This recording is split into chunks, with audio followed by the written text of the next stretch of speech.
Some people live on the front lines of the struggle between good and evil. Others, like us, bear witness. I'm Therese Apel. You may know me from the cases I've covered as a lifelong crime reporter and the stories I've told about law enforcement and crime across Mississippi. Along with my co-hosts, Nicole Crowell and Amanda Johansson, we've seen both the best and the worst of human nature. We believe there's no greater responsibility than telling the stories of the men and women who pursue the truth, who hunt the monsters, who speak for the victims, and who piece together some of the most significant investigations of our time. Welcome to Investigation Homicide. I am currently owner CEO of a guys are a whole lot smarter than I am, and what they do is they develop software for police departments, dispatchers, and that's what we do. And our why is Deputy William Durr, and William Durr gave his life to protect others. And so what we try to do is make sure that if I can provide some level of officer safety, all that matters to us.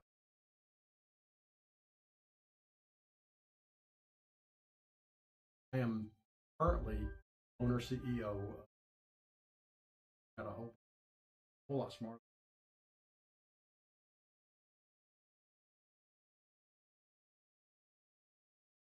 And our why is Deputy William Durr.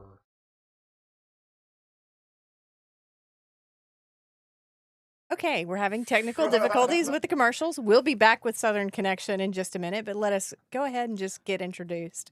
Thank you guys for joining us on Investigation Homicide. I'm Therese Apel. Of course, we got Amanda Johansson back with us tonight. Hi, everyone. This is how you know that we're live, is Right. when we have technical difficulties. It's the fun of being live, right? That's right.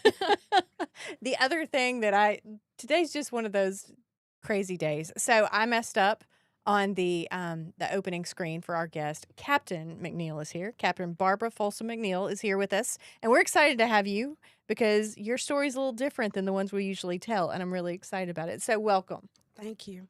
Yeah. So we're going to start off. Let's see, Daniel, are we able to? Yeah. Okay, we're gonna hit that other commercial. Oh, we'll do this commercial first.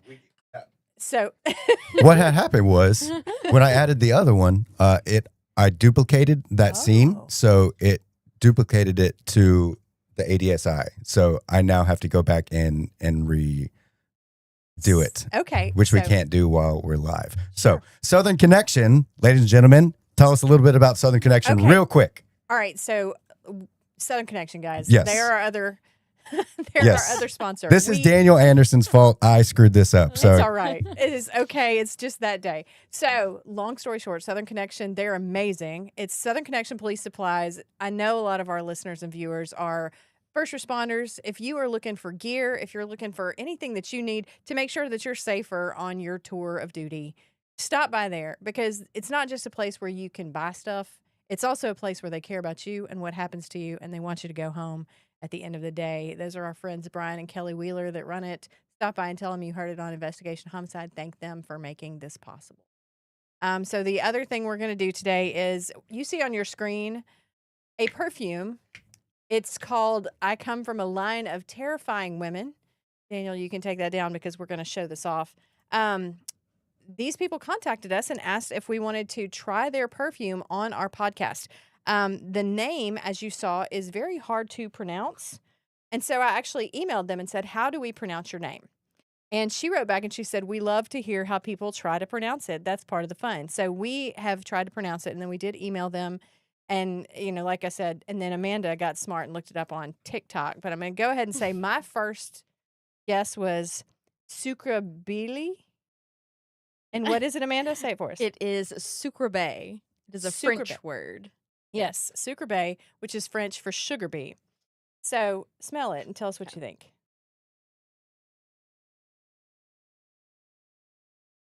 Okay. Like, you can definitely tell that it's essential oils. Like, it's not like the chemical smell that you get from a lot of like big manufacturer perfumes. And Okay. I like that is like, you can tell it's like natural.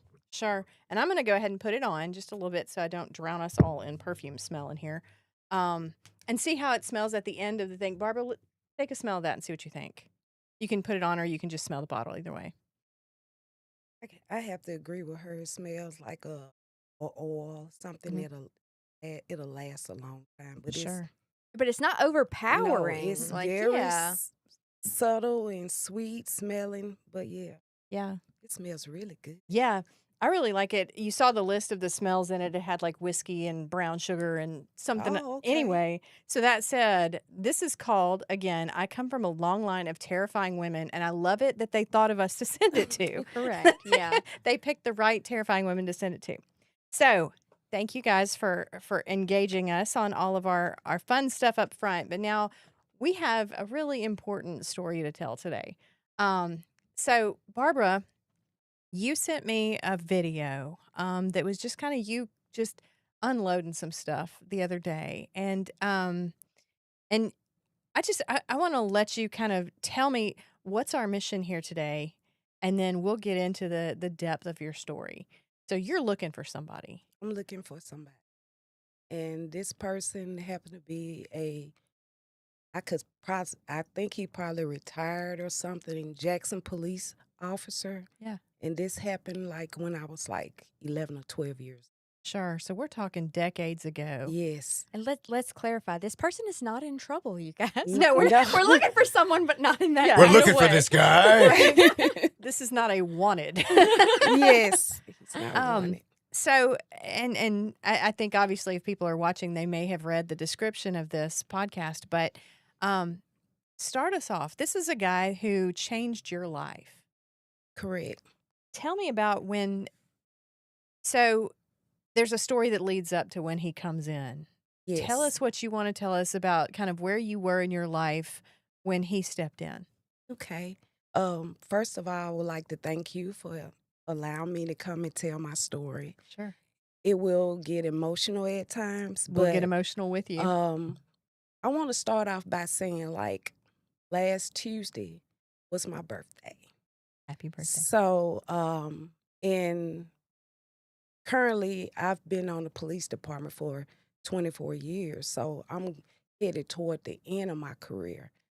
And a year ago on my YouTube channel, I decided to tell my story. And I decided to tell my story to humanize police officers and also let others know that some of us grew up and went through some of the same things that they have went through and that we are human. And so since, like I said, my birthday was last week and it just hit me. And I said, people been telling me, tell this story. And I hadn't been ready to. So a year ago I did it, but I said, okay, I want to find this person before I retire. And if I can't find the person, the officer, at least a family member or somebody, so that I can say this person had a major impact on my life and that this person is the reason why I am who I am today. Right. Yes. And that's not small. No. That's huge. I think so. Okay, start us off. Where are you comfortable starting the story? In order for you to get the whole picture, I have to go back to when I was 8 years old. Sure. And And I'm going to go ahead and just tell the audience this is a really emotional story, and we're going to get emotional with you, and that's okay. I see you already. I know, getting I'm already there, emotional. man. Do we need to take a beat and tell us about your career at JPD? Oh, I see, and I totally missed that part too. Just go ahead. Okay. In January of 2002, I went through the police academy. And so I've been there 24 years. I started as a patrol officer in Precinct 4. And I've worked in every precinct except Precinct 1. I later on went on to I was a quality of life officer for Precinct 4. I eventually became a detective in the Internal Affairs Division. And I went on, I made sergeant, then I made lieutenant, and I made captain. And I currently serve as the captain of the Internal Affairs Division at this point in my Right. And I should point out that that's the other thing that I messed up. She is a captain, not a lieutenant, as we have on the opening screen. We're going to get that fixed. Well, and internal affairs is kind of that's a tough spot to be sometimes, I'm sure. Definitely, And it's a tough spot to be in. is that why it kind of affected you that you needed to tell people that cops aren't all bad? Well, that and two, that to help people, because certain circumstances in my profession, there's good and bad in every profession, Absolutely. and you try to weed out the bad, and you also want to make sure that you protect the good as well. Yeah. And I think that's an important mission. Yes, ma'am. Okay, so Amanda, that was a good call because now I'm not going to cry immediately. Yes, and I was born and I- raised here in Jackson, so Sure. I was born at the University Hospital. I went to elementary school here. I went to junior high school, and I went to Hines Community College. Then I moved over and went to Strayer University, where I got my bachelor's degree in criminal justice, and I got a master's degree in business administration. Great. Okay, so let's go back. 8 years old. It's a day you'll never forget. Yes. So on this particular day, I am the oldest of 6, and right now, during that time, my mom, she had just had her last baby, which is a girl. So she had come home, and her and my uncle was like moving stuff around, preparing for the baby and stuff. And my third oldest brother, which he's the third child, he come in the house, and from my mom's perspective, he looked funny, and he said, "Can I see my little sister?" And so she put her, let him hold her, and he was saying she's such a beautiful baby, and that and he wanted to go back out and play. And she said, he turned around and he said, "I love you." And she said, "Once I get through in here, I'm gonna go outside and I'm gonna check on him." But before that, I was outside and I wanted to go across the street and play with my friends.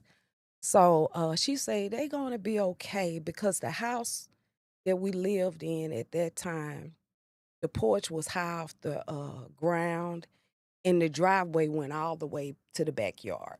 So they was in the middle of the driveway towards the side of the back of the house playing, and I was across the street. And from her perspective, like 2 or 3 minutes after he went outside, she heard a crash. From my perspective, I'm watching it unfold across the street.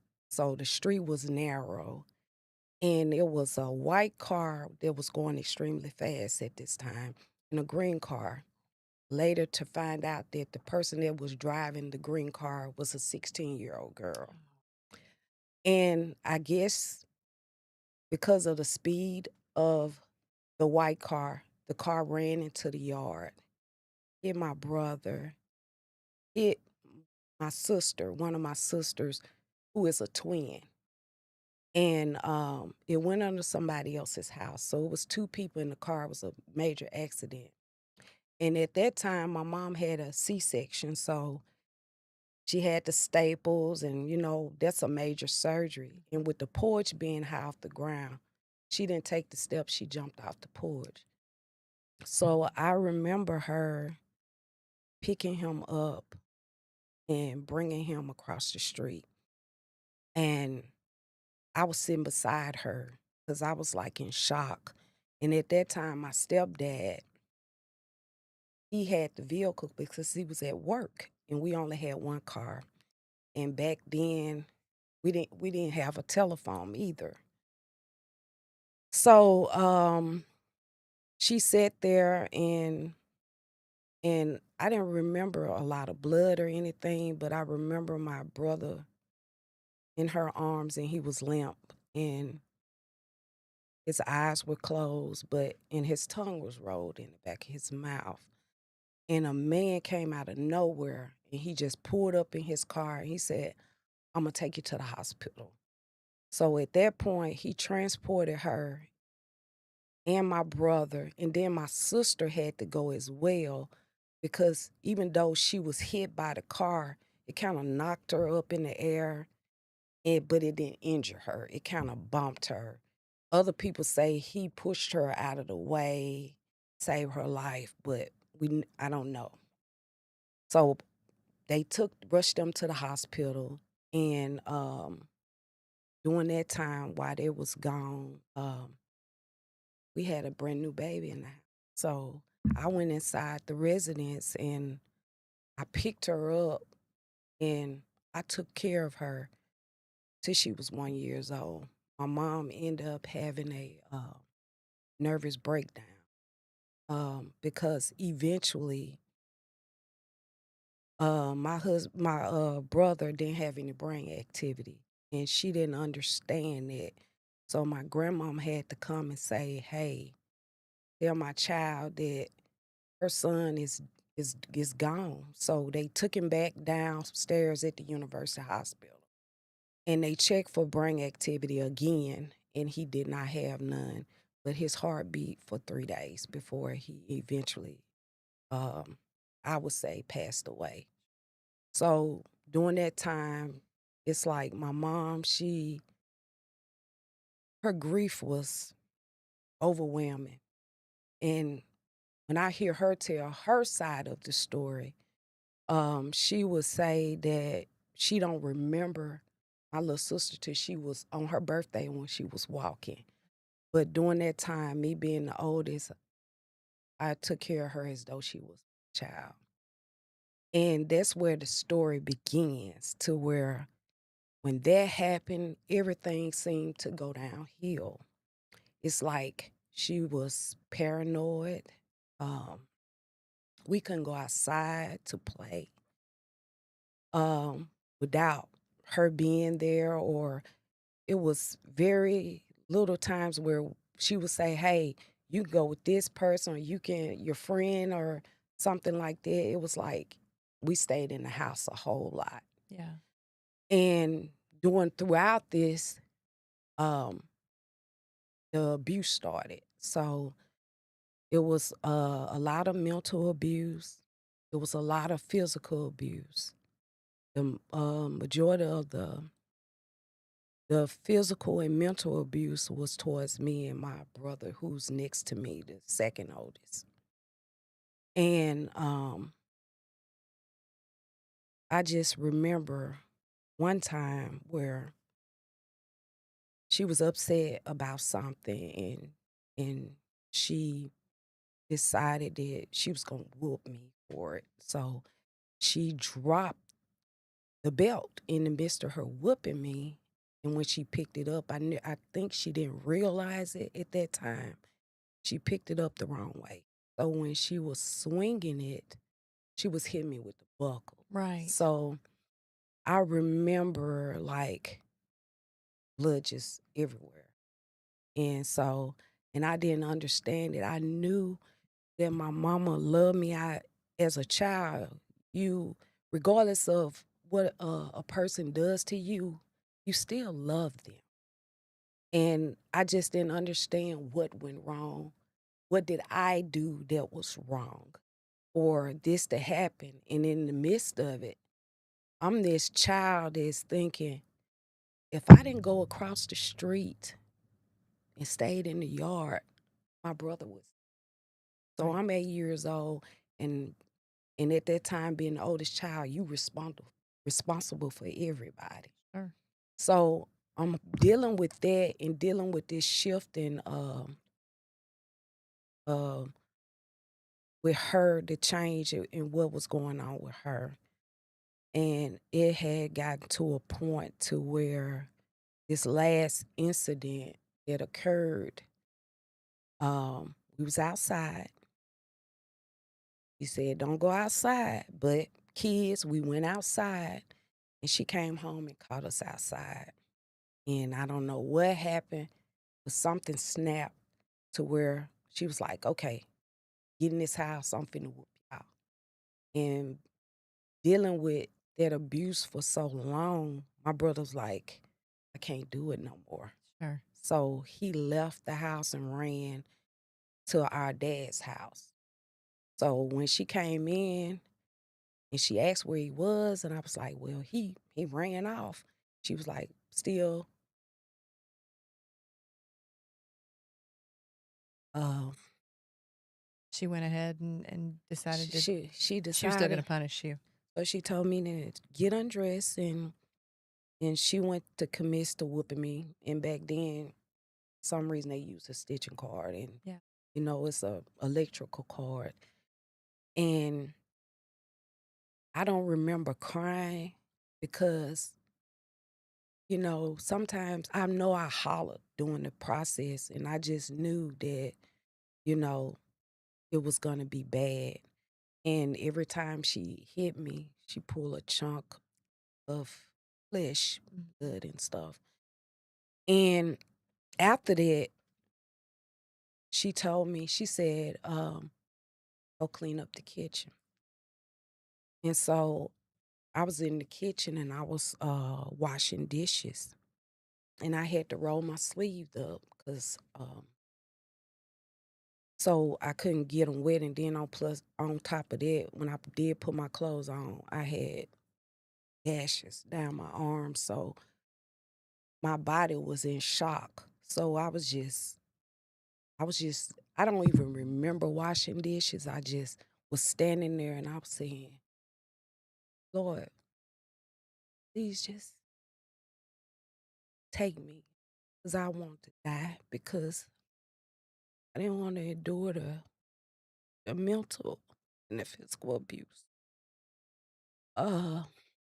I did not want to be responsible for my sister and brothers anymore because throughout my whole life, I was responsible for everybody. So while I was in there praying at that time because I didn't want to be here, and I told the Lord, just take my life. You're 11. I mean, I'm if I can remember, I'm 11 or 12. I'm in between. Yeah. So I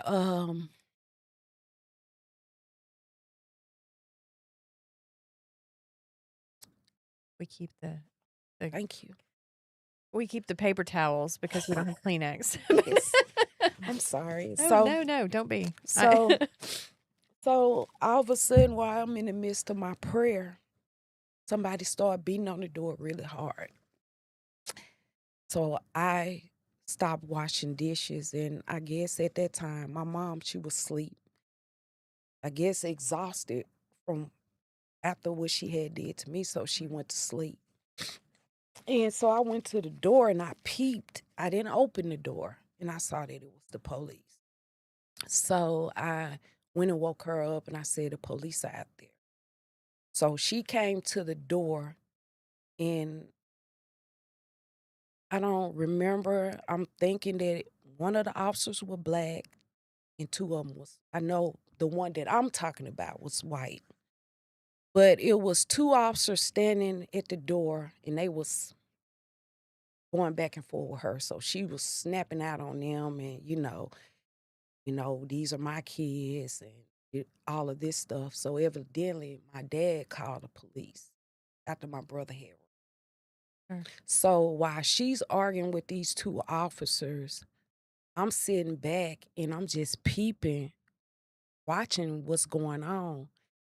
And it was an officer standing off in the background.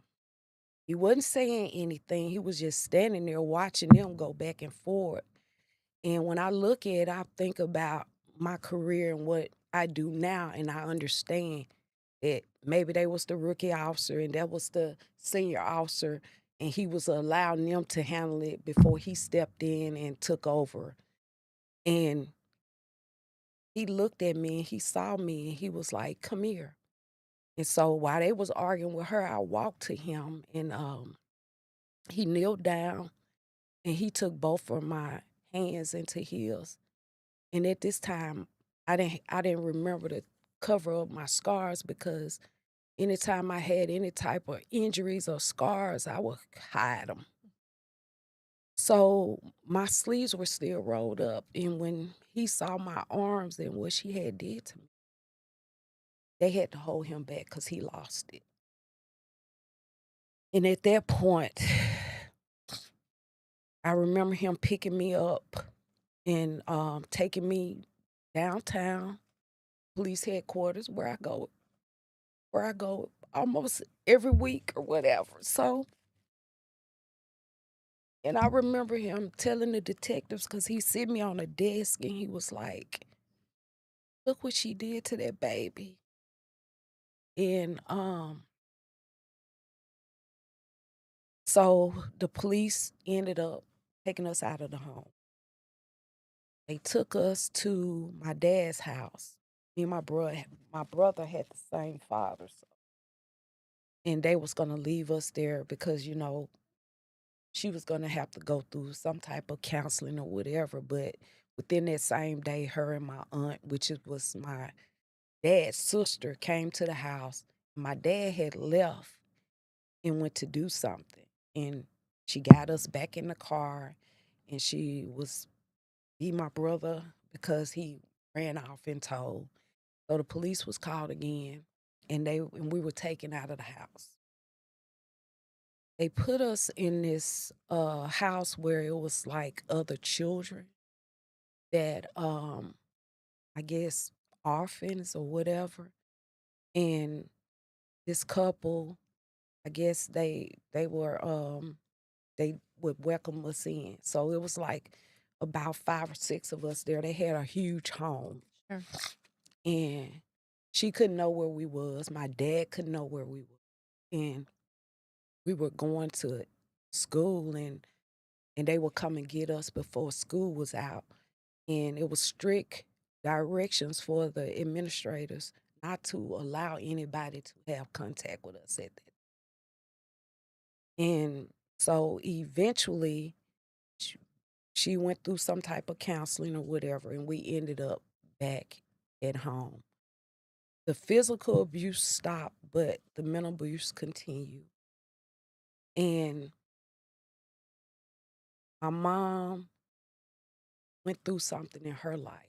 And the old saying is, a charity at home spread abroad, or what you experience, and sometimes you become those things, and then involved in trauma. I'm not saying what she did was right, but as an adult, I kind of understand that at that time, especially after the death of my brother, somebody should have stepped in and said, hey, she needs some additional help or something like that. That is something that I think when I first heard your story, the thing I thought was, I can't imagine going through what your mom went through. It doesn't make it okay, obviously, but it is a situation that, like, most parents never have to understand that feeling. And I don't know, I mean, grief is powerful, and I don't know what it would do to me, but I know that um that obviously God used that to bring you to where you are now. I didn't know, I just knew that I would help people. And when I went to Hines, that's what I started out. I was going to be a nurse. I said, well, I'm going to do this, and this will be my way of giving back to help people. But eventually, as time moved on and I got married, I had children. And when I got a divorce, I said, this is my destiny. This is what led me here. And in order to fulfill my purpose, I'm thinking I need to be a nurse, a social worker, or something. But this is my calling. This is what I was supposed to do. And if it was not for that officer at that time paying attention to details and looking, not the surface level of what was going on, but actually looking to see other things that's going on. Because to me, those officers arguing with her, they probably would have left or whatever. We didn't find anything. But this officer stood back, and when he saw me, he knew something was. And I owe him my life, because at that time I really didn't want to live anymore. So, in me thinking of an 11 to 12-year-old child, wanting to not be here, wanting to take their lives, or asking God to spare them is misery, because I can I could see when somebody said it there at that point, because I was about to give up, but God didn't give up on me. He sent me somebody. I think the thing that struck me the most, I mean, it's where I lost it when I watched your first video that you sent me was, um, society, I've seen it. Y'all have seen it. But society doesn't often see the shot of the police officer, the big, tough police officer, kneeling down to get on the level with that hurt child. Um, the idea that this guy walks in and there's all this drama going on over here and he sees you and he gets on your level and he takes your hands. That mental picture, I mean, I'm a writer, so everything I do is pictures in my head, but I just thought I can understand why you've carried that ever since, you know? And it has affected me because my mom is not. And Yeah. I've learned a lot from my mom. She she is the reason why I'm the person that I am. She taught me how to handle business. She taught me how to read. She taught me how to write because I was her first child. So, I don't want to just negative have people to think of her in a bad light. I just want to say that, sometimes we go through things in life that causes us not only to hurt ourselves, but hurt other people that we supposed to love. And throughout my life, believe it or not, I had this guarded relationship because I loved somebody who hurt me. And when she passed away was the hardest part for me because I did get an opportunity to say, hey, you did these things to me.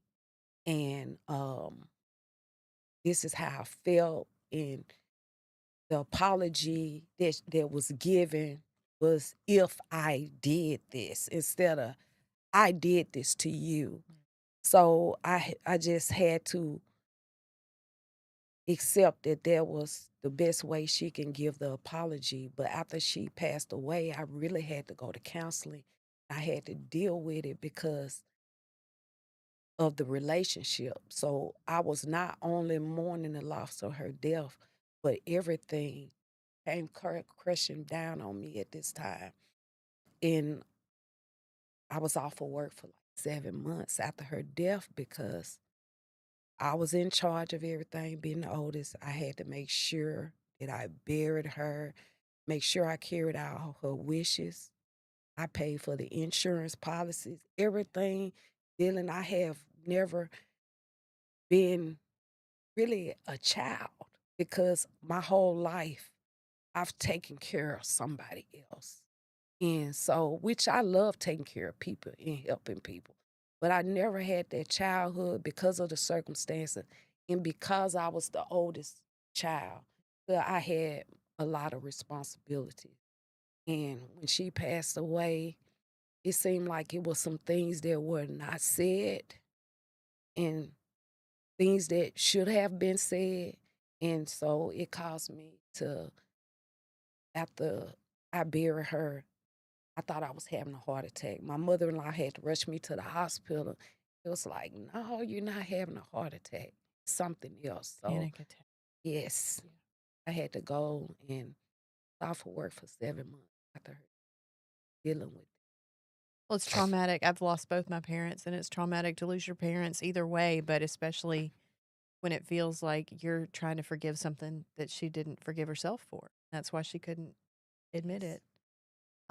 Let's take a break right quick and hear from ADSI and talk about how incredible Southern Connection is, and then we'll be right back. I am currently owner CEO of got a whole bunch of guys that are a whole lot smarter than I am. What they do is they develop software for police departments. And our why is Deputy William Durr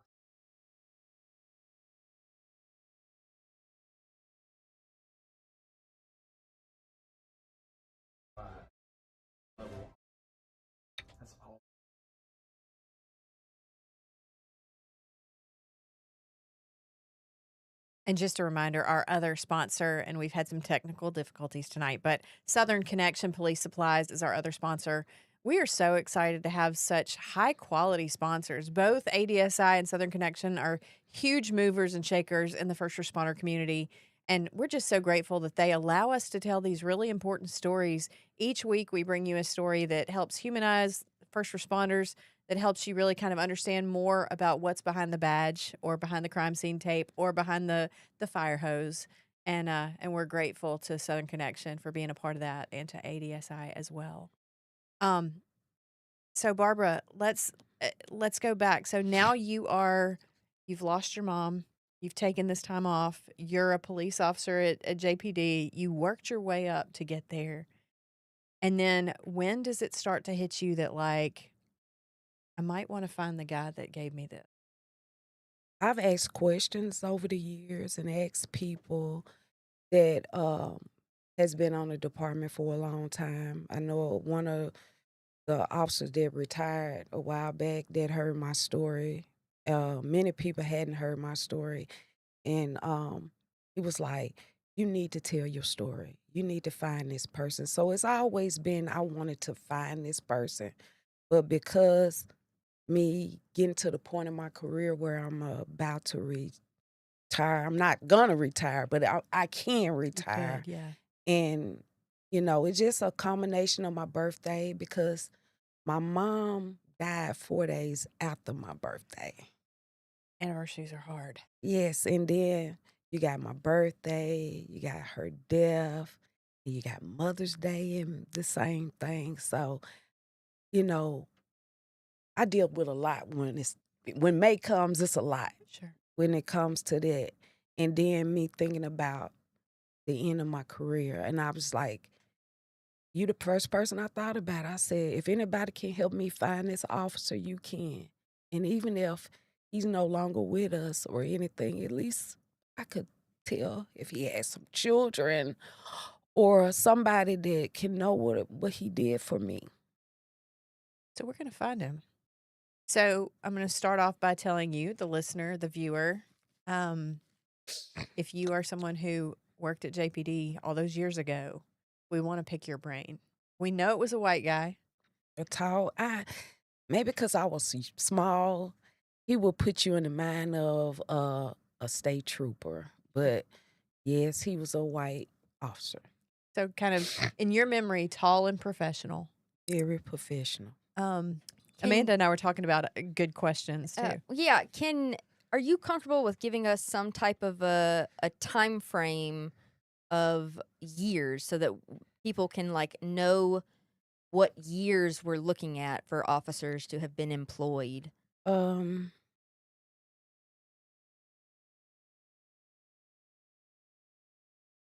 had to be in the 80s. 80s. The late 80s. Late 80s. Okay. Yes. And then I am assuming that JPD's precincts have always kind of been exactly where they are. I'm praying that they have. But So what precinct did this happen in? it would be Precinct 2. We stayed on Willow Street. I actually went on Google Maps and I kind of found the house. Oh, good. And I just broke down because it's still the same color. And it's still, you know, the door and where he was standing. And so I just took little pictures of it. But the house is still standing. I think a church on it is behind a gate now, but the house is still standing. If you want to give me those pictures, we'll put them in the comments, and we'll figure out ways to kind of get that out there in Yes, case somebody ma'am. would recognize it. But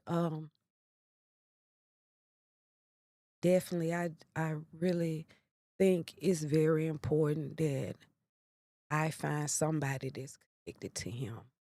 You know, you have all these bucket lists and things that you want to do in life. And at least I want to give honor to the person that made it possible for me to be here today. Sure. Well, and I think so when you think back on that, you know, obviously I don't remember a lot of things from when I was 11 or 12 either. So understanding that the description could be a little different, you know, I mean, maybe he wasn't as tall or whatever like that. Mhm. But what we're looking for then is going to be a more senior uh, in rank, maybe not in age, white officer that worked what is now Precinct 2 back in the late 80s? Um, Around at that time they called it Beats. Yeah. So here, the Willow Street towards Jackson State area, in that area at Okay. that time. You mentioned that this officer spoke to detectives. So, was there any type of case brought about, CPS, any other ways that we could reach out and try and find something that leads back to this original officer? I don't know how far. I know in my division the files go way back, but I Right. don't know how far that those files would go back. But because of the circumstances and my injuries and stuff like that, CPS was contacted. That's how we ended up in a home for children who been abused or whatever. Um, I don't I don't know how, or I don't remember how I got there, but I remember the building. I remember coming to headquarters where we are now, and I remember being sat on a desk in a detective's office. I don't know. I don't remember the detective. The only person that I remember is that officer. Right. And I don't know what he looked like. I don't know if I was traumatized, but I knew that he was a white officer.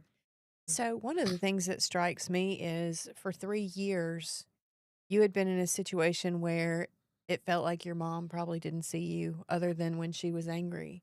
And it felt like you had to hide things from everybody else. And potentially you may have felt like you kind of just were lost. And this guy just sees you in that moment. And like in that moment, suddenly you existed outside of this thing that your life had become. It's just like he saw right through me. He knew that it's like only thing that I could say he was an angel. He was an angel. And you know, when you a kid and when you think about it, I'm like, and as I get older and I think about it and I retell this story to people that's close to me, um, it was just meant. When I was praying in that kitchen, I'm saying, Lord, just take me. I don't want to be here anymore. And I was thinking of ways that I could end my life at that time. And that's when it just, somebody started beating on the door. So it's like God answered my prayers not to take my life, but to let me know that I have a purpose. And, you know, at that time, what all happened to me, it made me who I am.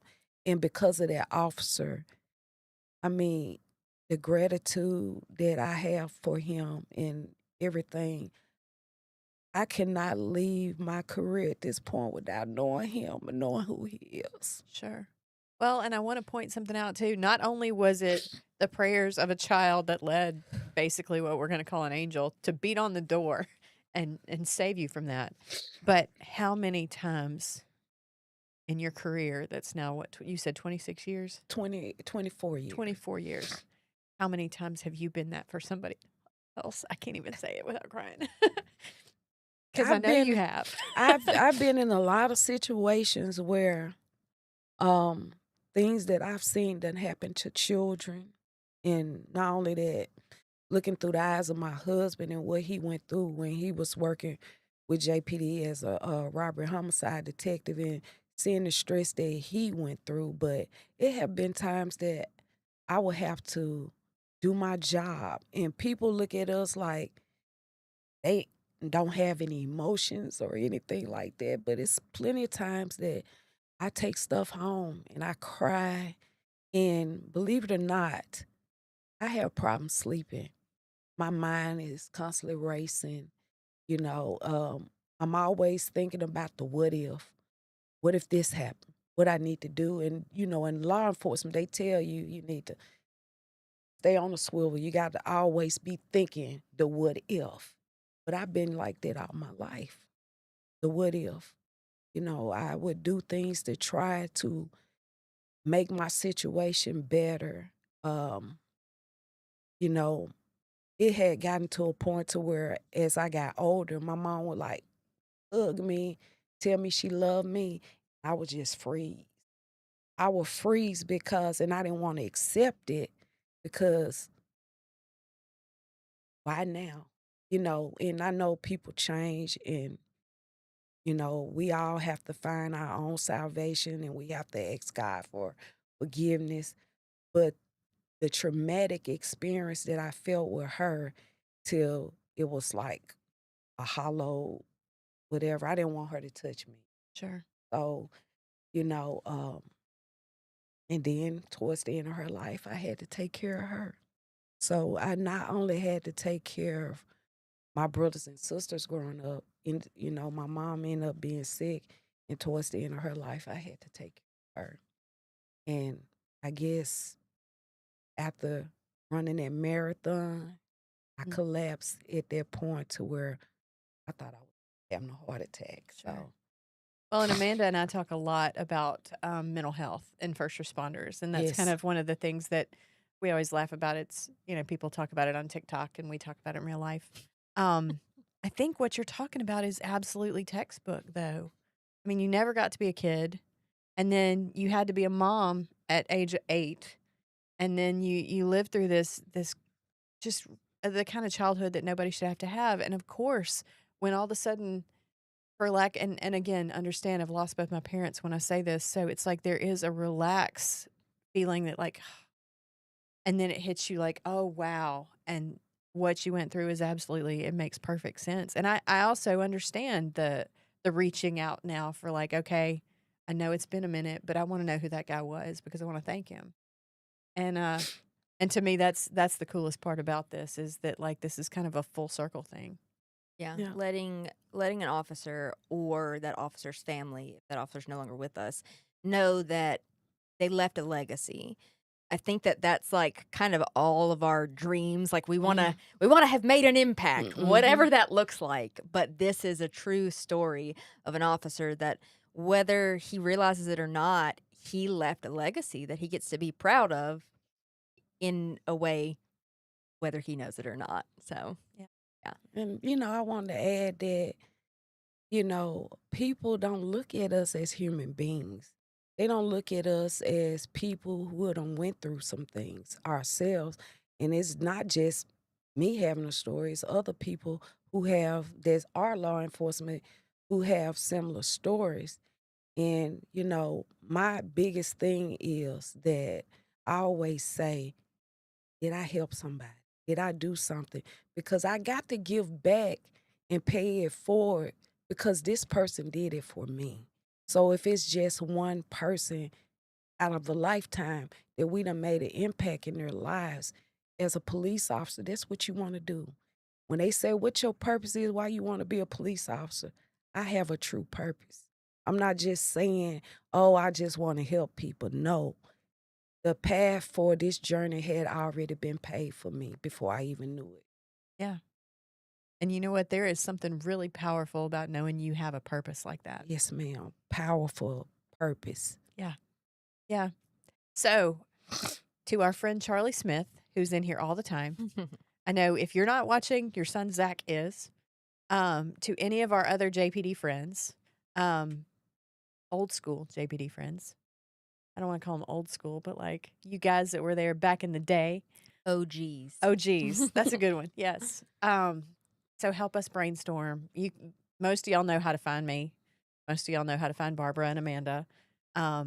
We want to figure out who this guy was. And if he's with us, we want to bring him on the podcast.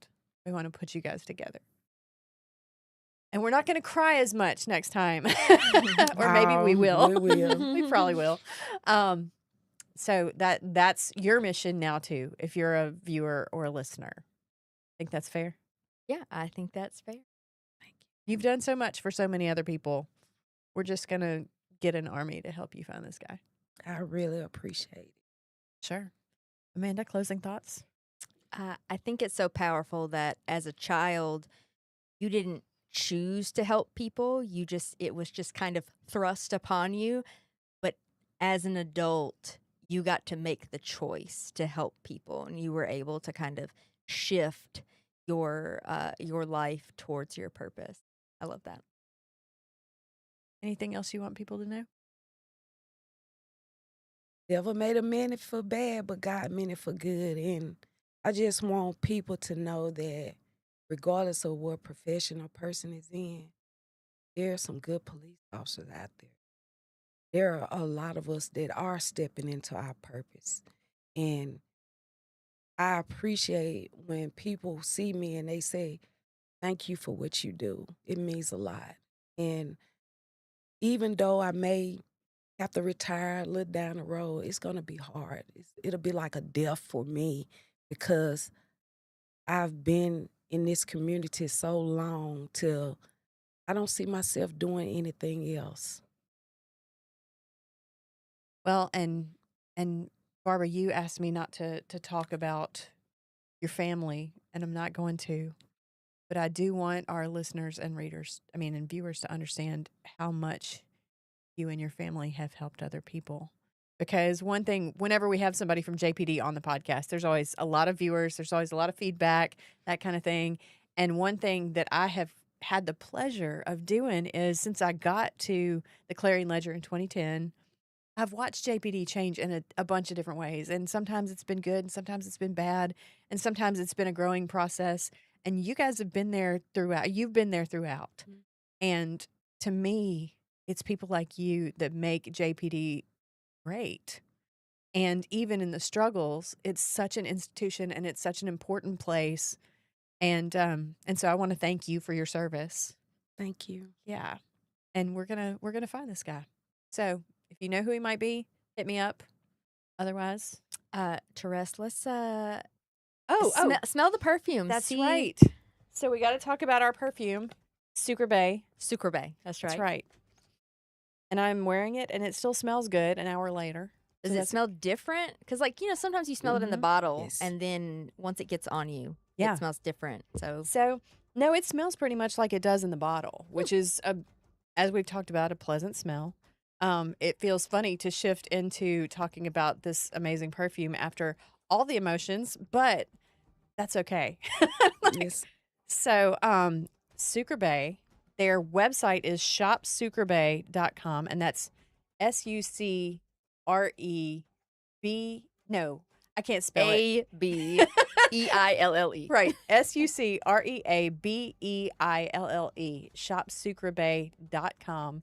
And next week we'll talk about it again some more. We're going to see what Sarah thinks of it. Our new co-host, since Nicole is out with a baby on the way. Yeah. So Baby. So again, Barbara, thank you. Thank you for being real with us. Thank you for being brave enough to do this, because it took a lot of courage to be that vulnerable.